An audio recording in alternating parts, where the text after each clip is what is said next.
Welcome to Wellness Wednesday. I'm Deborah. And I'm Rachel, and today we have a special guest. This is Jennifer Moore, respiratory therapist with VieMed. Hi, thanks for having me. You want to tell us a little bit about VieMed? Yeah, sure. So VieMed is a local company. We are fairly new to the area. We provide respiratory DME. We like to call ourselves a respiratory disease management company. And the reason I say that is we identify patients who have chronic respiratory failure or chronic respiratory disease, and we put them on hospital grade equipment in the home paired with a full-time respiratory therapist that they can reach 24/7, and we manage their disease at home. These RTs are in the home. They are making sure that they're using their therapy, that they're going to the doctor, taking their medications. So we're really eyes and ears in the home to make sure that the patients are managed at home and staying out of the hospital. So, Oh, wow. Yeah. I did not know that was even Yeah, available. so- I'm like, yeah. oh, we're going, wow. Now, can you be in there in conjunction with home health? Yeah, we Yes. use them all the time. yep. I'm late to the table, people. I'm learning something new Yeah. today. What is that saying that goes, I learned this time about them? Yeah. Oh my gosh, you don't have, that is awesome. Yeah. I'm probably going to get you a list of people now. So when you said medical grade equipment, Mhm. let's go back to that. Okay. What is medical grade equipment? So some of the main things that a doctor actually laughed at me one time because when I talk to people, I tell them we do all things respiratory. So I had a doctor laugh at me and he said, I really like your slogan. He said, all things respiratory. And I said, well, that's what we do. We don't do wheelchairs, walkers, hospital beds, things like that. We do all things respiratory. So one of the main things that we look to order are non-invasive ventilators. A lot of people call them trilogies. But we have some different types of ventilators, multiple types. But that's the main thing that we're looking for. Chronic respiratory failure patients that are ending up in the ER, ICU, on BiPAP, on the ventilator, back to the doctor constantly. Those patients really need ventilator support. Sometimes the patient just has obstructive sleep apnea and needs a CPAP. But for those chronic respiratory failure patients who have high CO2 or, just constantly short of breath, those patients need non-invasive ventilators. We also offer vests for patients who have bronchiectasis. Sometimes it's neuromuscular diseases. We offer vests so that we can keep their airways cleared out and therefore breathe easier. And that's a shaky vest, right? That's the shaky vest. Yeah. So we offer oxygen. We do CPAPs, home sleep study, nebulizers, suction, all things respiratory. Yeah. So The portable Wow. things that you put on your Yes. shoulder and roll So- Go out. out and about. yes, so that's one thing that we kind of pride ourselves on. When a patient gets portable oxygen, they tend to not want to carry the big tanks. Oh, yeah. So a lot of people see the little bags that you carry in the grocery store. That's what we go straight to. It doesn't work for 100% of patients, obviously. Like pulmonary fibrosis patients, they need a continuous flow. So it doesn't work for 100% of patients, but for the majority, it does work for them. So we go straight to the portable concentrators. We don't even fool with the tanks. So that is a plus. Patients want that. Sometimes they have yeah. trouble getting them, but that's usually not an issue. That's So, normally the first thing when we sit down and talk with people and they need oxygen, like on the hospice, if they're Yeah. hospice, do I get one of those bags? No, I'm sorry, I can't do that. Yeah. So when you say non-invasive ventilator and a trilogy, I really did not know what that was, even when I was working in like long-term care. Yeah. If we got a referral for somebody that had a trilogy, we were like, oh no, pass out on Right. that. Yeah. So tell us a little bit, what does a trilogy do? So we know when we hear ventilator, people kind of freak out a little Yeah, bit about yeah. that. So in like a regular person term, what would that do for them? Like who would that fit? Gotcha. Now we can do invasive, like if someone had a trach, we can do that. But for most people, it's a ventilator. It gives you a tidal volume, so every single breath, it's going to make sure you get the same breath of air, the same amount of air with every breath. So the good thing about a non-invasive ventilator is we know patients with COPD, they have exacerbations. They have bronchospasm. So their lungs sometimes get tight and less compliant. So on those days when they're wearing their ventilator on a good day, it's going to give them, say, a 500 tidal volume every breath. On a bad day, their lungs are going to be more stiff. So if it's trying to push, a certain amount of air and they're more stiff, like on a BiPAP, they're going to get a smaller breath of air. So it's They're not gonna going to keep them tired ventilated. Okay. It also has a pressure support range. Usually, you know, we set it compared to their, based on their disease process. But the machine is smart enough to know, like today, it's a little more stiff. So let's ramp up that pressure support to make sure the patient is still getting that full volume even on a bad day. So, do they have to wear that 24 hours a day, 7 days a week, or are they like off and on, like, you know, certain hours We of the always day? Or... write the prescription for at night because we Okay. want our patients. So if you think about a respiratory patient, like a COPD patient, you and I are sitting here breathing, we're not even thinking about it. Right. But a COPD patient, for instance, Yeah. they literally fight for every single breath that they get. They're burning up their calories just using muscles to breathe. Like a hummingbird. Yes. So, if we can get them a ventilator to sleep at night, they're going to wake up ventilated, better oxygenated, have more energy, feel more rested. And then throughout the day, of course, if they get short of breath, if they go to the mailbox and they come back, or if they take a shower and they get done and they're short of breath, they can put it on to rescue. And that's just a mask that they put on, Yes. right? Just a mask over the I face. wonder why nursing homes are so against trilogy, because we never took them over there.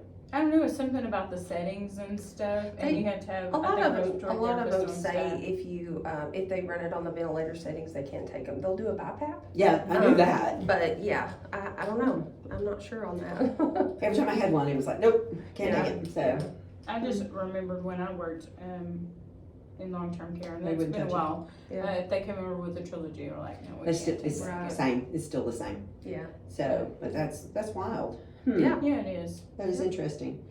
Yep. But, and it's not a hard process, is it? For you No. to, because you built their insurance? Yes, we bill insurance. Most insurances we can work with. Humana can be kind of tricky, Yeah. but most insurances we can work with. So I like to make it easy. So I would say, and I'm guessing here, but I would say 98 to 99% of our sales reps or patient care coordinators are respiratory therapists. So we have that clinical knowledge. Sometimes I will get called by, you know, a doctor's office, or, you know, approach a doctor in the hospital, and he's like, well, I'm not really sure. Will you evaluate them? Yeah, sure. So we go and evaluate the patient and, you know, give our recommendations on what we think that they might need. I like to make it very easy for the doctor's offices and the case managers. Based on the insurance, I know exactly what needs to be in the chart.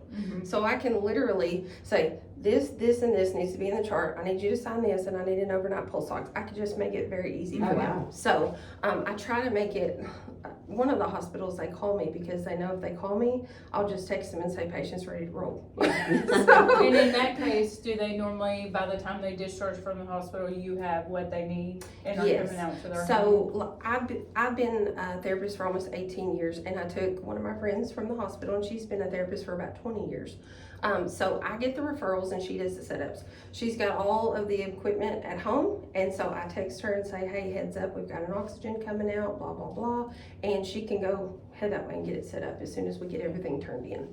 So what is the follow-up? Like you're getting equipment out there. Do y'all do follow-ups to the home? Yes, we do. I'm not 100% sure on the follow-up process now since it's changed a little bit, but I believe we set the patient up, and I believe on day 3, Amy will go out to their house and do a download, Okay. make sure that they've been wearing it, say, hey, how's your mask going, make sure they don't have a leak.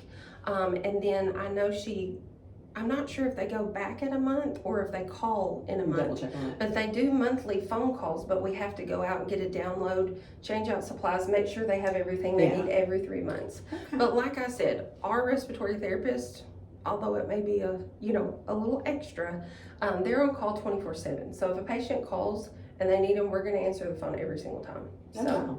you're not going to get an automated number. We're going to come out and take care of you. So That's a big difference. I mean, Yeah. that's a huge difference than, calling because my oxygen machine's out here beeping. Like that's something that we get a lot. yeah, And they're like, all right, well, we'll get somebody out there. And a lot of times, it's something that somebody could be talked through over the Yeah, phone if you don't sometimes. know What's what going the things could be, or Yep. So I'll tell you, before I lost weight, they thought I was having panic attacks. I'm like, I don't have anxiety, there's something else going on, and they sent me to a cardiologist. I did the treadmill thing, and he said, I would be willing to bet that you have sleep apnea. and this is what's causing your heart to do this during the day, because I had some, like my rhythm was off, and then that would make me feel like my chest was hurting, and anyway, so I did an overnight sleep study. I was like, I don't have sleep apnea. I had sleep apnea. And I mean, it's resolved now that I've lost weight, but that's a little overwhelming. Yeah. Like when you go get this machine, and I had like a bougie machine, it had Wi-Fi on it and all this stuff, and that first night when I put the mask on, I had more anxiety about getting that mask on my face. Yeah. So it can be a lot, and that's why the patients really need to be supported. You know, we're not just going to throw equipment out there and be like, good luck. Yeah. You know, that. yeah, we definitely want to personalize the service and make sure that they have the support they need, because, you know, patients with respiratory problems come with anxiety problems. Oh, yes. So, Yes. yeah, so what we want the patient to do is, you know, if they are having an exacerbation, or if they've gotten extremely short of breath for some reason or another, we don't want them picking up the phone and calling 911 and ended up back in the ER when it's something that we can manage at home.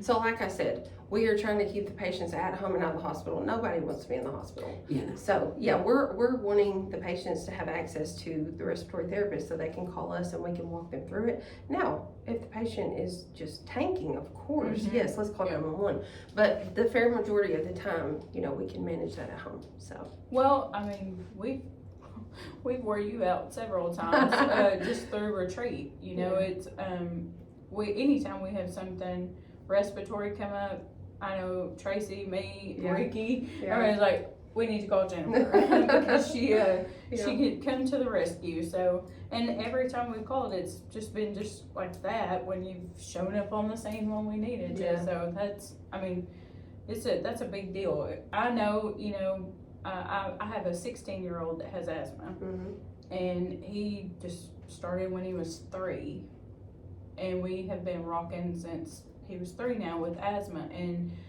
it's okay until it's not okay. Yeah. Even with kids, and then you see, you know, true. once they get older, they've lived that way for so long, then it's a holy crisis when it's bad. So, kudos to respiratory therapists, because That's amazing. I tell people that's where I started before I went into nursing, and I realized very quickly this was not for me. It was not for you. It was not for me. So Not what at does all. your customer base look like? Who do y'all service? Are you in the areas? Well, that and like, is it just the home, people at home? Or is it facilities? Is it? Right. Okay. So I live in Texarkana, so I service Texarkana and the surrounding areas. So I go to Hope, Magnolia, Mount Pleasant is a big place that I go to. I've recently started going to Paris and El Dorado. So I'm not sure, you know, those further places, it's hard to be as personal with them. Yeah. But I'm definitely offering services there just to give people another option. A lot of the referrals come from the hospitals and the doctor's offices. We can work with assisted living patients. So if they live in an assisted living, they can have equipment. We cannot bill hospice patients. So if they're being billed hospice, we cannot bill for our services. Okay. So what would happen in that case is we would do a contract with the hospice company if they wanted to go that route. And we would just basically contract, and the hospice company would pay us. Gotcha. Patients not in nursing homes, most of them, like we said, won't take patients on those kinds of devices. But we do some facilities, some assisted living. I think we've had a couple in retreat. Even in our unit. Yeah, I think we've had a couple. But most people are at home. Most of them individuals are at home. I know I worked for a company that had a vent in one of their nursing homes, a vent floor. And that was something that was very eye-opening for me. I was like, wow. I mean, they had a 24-hour on-call in the building, respiratory person, a doctor that was a respiratory specialist. And it's like an hour and a half, almost hour and 45 minutes from here. So, and they were getting patients from all over the United States.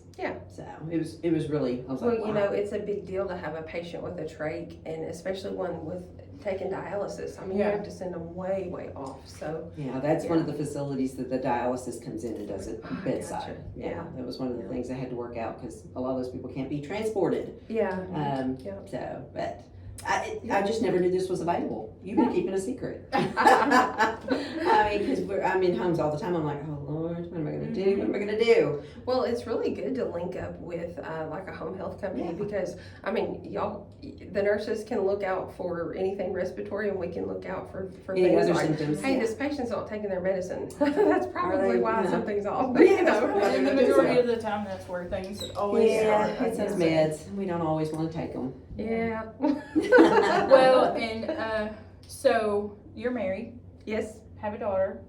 Yeah. Well, we have two. Two? Yes. Okay. How old are they? The oldest is 17. And You have a 17-year-old? Wow. Well, yes, they are my stepdaughters, but they're mine. Okay, there you go. There you go. So, You're barely you're a baby. Mm-hmm. We have a 17-year-old, and then we have a 13-year-old. She just turned 13. Oh, the fun Our ages. 17-year-old will actually be 18 on June 9th. So she's coming up on 18, and then we have a 13-year-old. Well, those are fun ages with girls. Have we graduated high school Nope, yet? not or- yet. Mm-mm. Fun times, fun times. Yeah.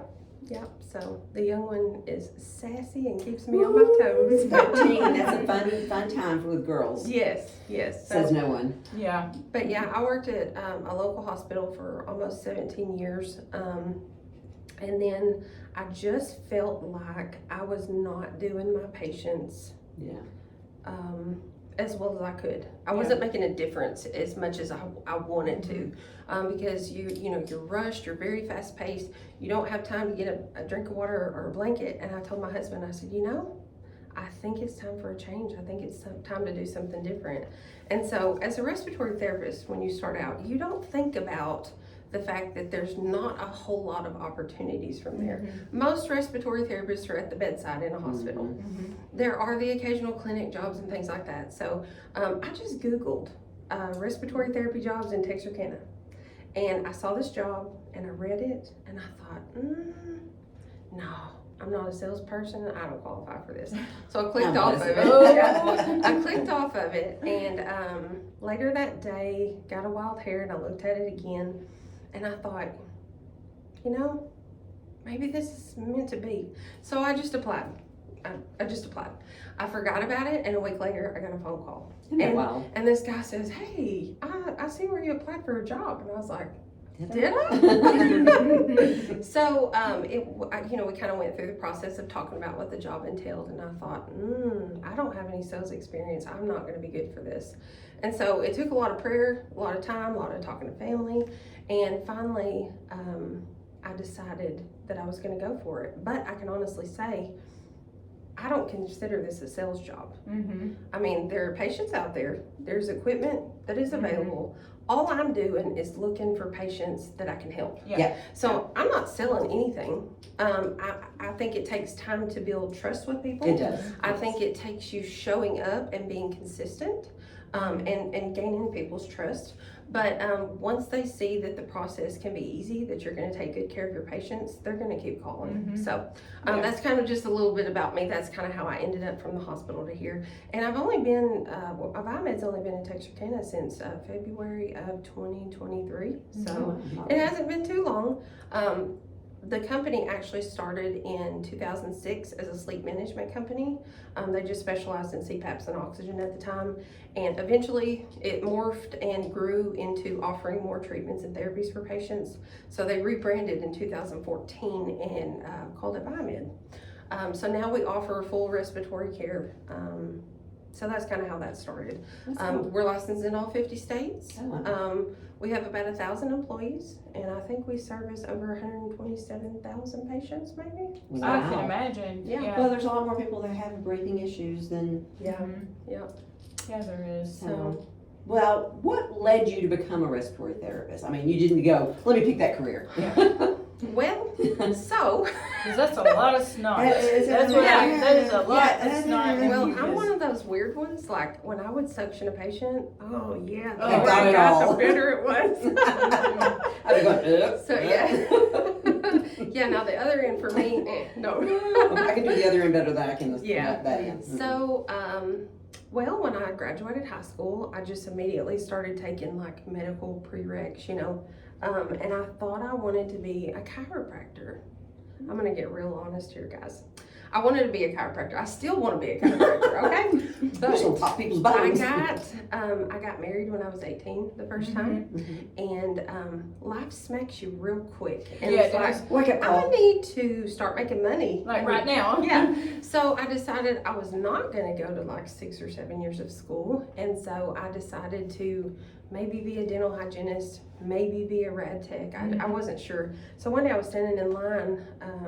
I think we were getting some books or something at Texarkana College. And this girl and I were talking, and she was like, I'm going to be a respiratory therapist. And I was just like, what's that? And so she told me, and at the time, my father-in-law at that time, he had real bad COPD. He had to actually quit working very, very early. And so that kind of seemed interesting to me. I kind of looked into it, and I was just like, you know what? I think this might be for me. So I started school, and we got into respiratory school, and they're talking about drawing blood gases, and I'm like, blood? That alone What are y'all right talking there. about?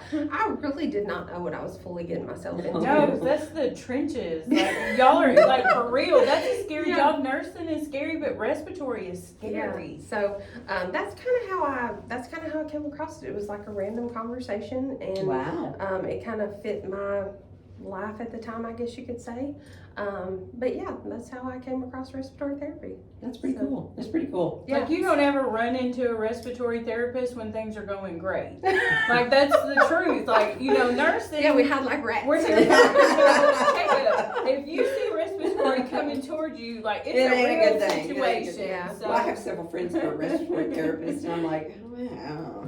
I know it's not for me. Yeah. Yeah. I can barely wipe a nose. I was just If in it's really prereqs, and they took us, let us spend a day with a respiratory therapist, and we go into a room for a deep section, and I was like tapping out. I am done. I'll be in the corner going, Send me back. Like I don't even want to finish the day. Yeah. This is not. even when not you talk for me. about it, it's like, no Yeah. thank you, no thank you. Yeah. Not for me. I'm gonna pass on this one. But I mean, it really is.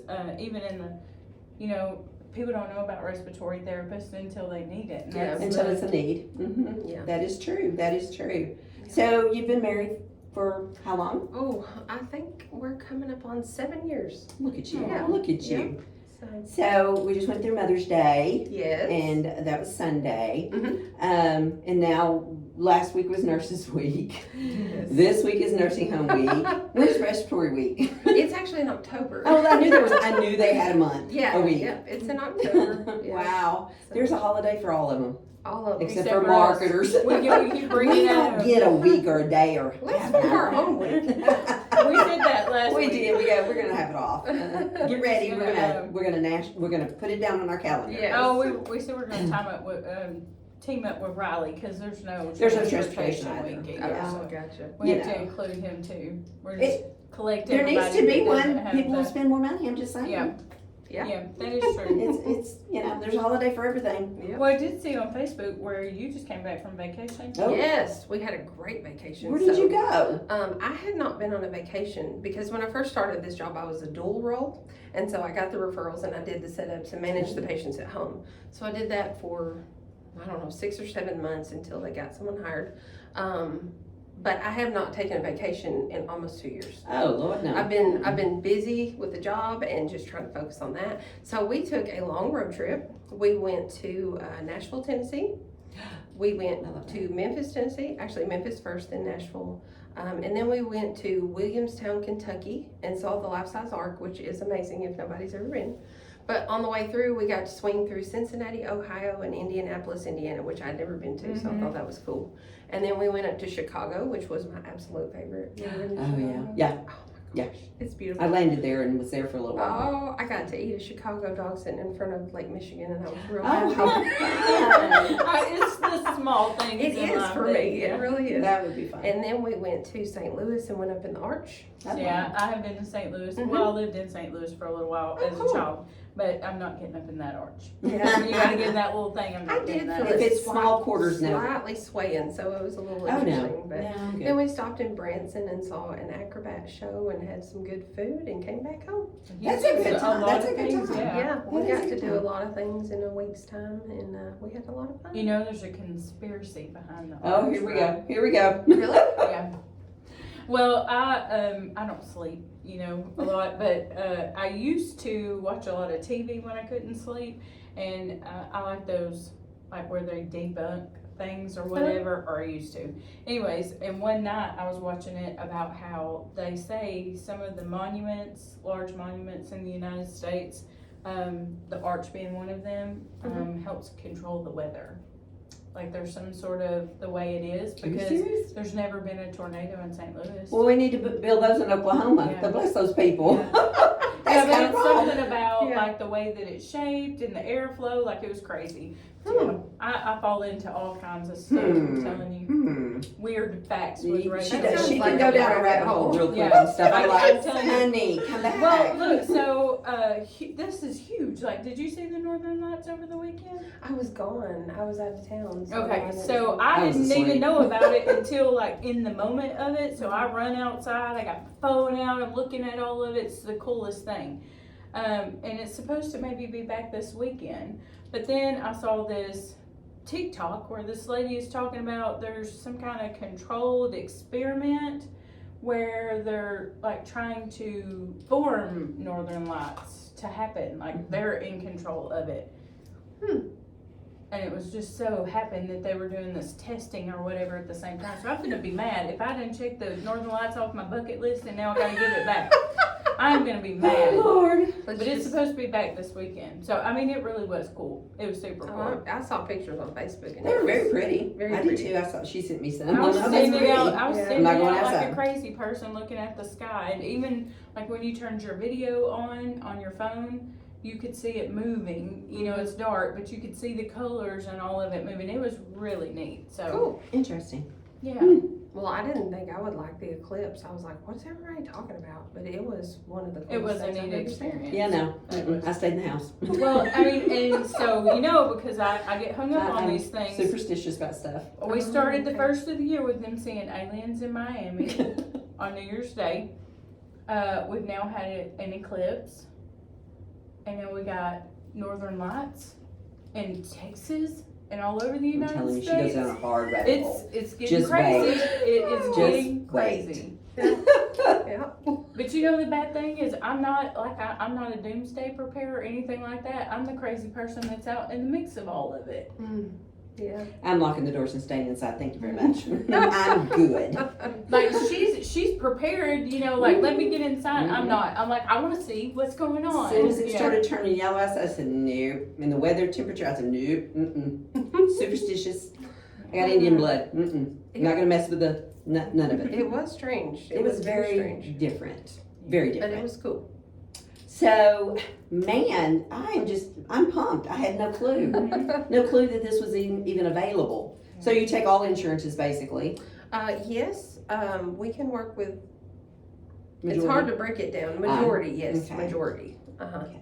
Does Medicaid pay for any of that? Or will they pay for any of that? Yeah, Okay, good, yeah. good. Because, you know, sometimes you just have to ask the question about Medicaid. Yeah. You just sometimes. never know. Yep, we have had pretty good luck. I mean, occasionally there's an insurance where like, man, we can't help you, and that's a bummer. But Yeah. for the most part, yeah, we can take it. So Is it one of the managed cares or is it just something weird? yeah, One of like the managed a cares? replacement plan. Yeah. Just Some it's of close to those- the end of the month, change back to Medicare, just saying. We'll fix that real quick. That is also Then you part can of have my your job. oxygen and everything else. Yes, that is also part of my job. Yeah. Sometimes we have, patients that need something. Mhm. We will submit, they deny, we appeal. I appeal every single one of my denials because I'm gonna fight for the patient tooth and nail. Mhm. I'm gonna fight until the bitter Advocate, end. love it. And so I appeal every single decision. And there have been times where they have denied the appeal and I had to call the patient and say, listen, I know you need this, you know you need this, your insurance will not pay for it, so what do you think about possibly switching insurance? And I always tell the patient, I am not trying to make your insurance choices for you, but I'm just giving you your Yeah, options. And so- Education on what they will and will not pay for. so sometimes I make Medicare phone calls with patients and we get them switched over on their insurance to make sure that they can get what they need. Because some of these companies just won't. They're just managed won't do cares. it. They just I won't can do get it. on a soapbox about that because I'm Yeah, all day me long too. because We it can just have a powwow. really makes me angry. Yeah, We don't look at the patient. We look at how much money it's going to cost, yeah, and sometimes that's just not the right Yeah. way. that's true. Our system is broken, Yeah. but Yep. we we've learned to navigate a little bit better on some Yeah. of it. Yep. And help the people, because that's our goal, is just help our community get what they need and how they Exactly. can do better. Mhm. But man, it was awesome having you here today. Now that I know, and I ended up knowing you. Yes. It's a small world. Yeah. My mother actually watched her as a child, Mhm. and her mother was a seamstress, or is she retired? She retired. She retired. Okay, she was a seamstress, and I can't even tell you how many times we used your mom Yeah. to cheerleader costumes, to wedding dresses, to suits, to I see you name it. people all the time and they say, You look familiar, just like I did. I think your mom did my wedding dress, and I was like, yeah, Probably, sure. yeah. And it was my daughter got married quickly, and we bought the dress off the rack, and it needed to be taken in. And I'm like, how are we going to do this? I said, I know, I'm going to call her. I said, please, Yeah. please. Fit like a glove. It was perfect. Yeah. So yeah, always great to have that. Her. I hate that she's retired. I'll have to tell my Yeah, husband. she has been retired, I think, 3 years now. Yeah. Wow. She deserves And it. she's loving every Oh, I minute can of it. imagine. Oh, yeah. I can imagine. My husband loves our cooking, me and my mom both. And he's like, y'all need to open up a restaurant. And Mom said, I would have to work. I'll do it when I want to. Yeah. Never. Well, that is awesome. Yeah. Well, we certainly appreciate you coming today and sharing about your company. Mhm. Is there a telephone number if they wanted to reach out and get some questions answered that they can reach you at? Yes, well, thank you for having me, first of all. But if anybody wants to reach me, the best way is my cell phone. It's 903-824-6068. And you can reach me there the quickest. I'll answer every time. So There you go. There's your information on respiratory needs in the community. I learned something new today too. Never too old to learn something new. But thank you for joining us on Wellness Wednesday. We'll thank see y'all you for next having me. week. Have a good day. Bye. Choose excellence in healthcare. Choose Retreat Healthcare Services.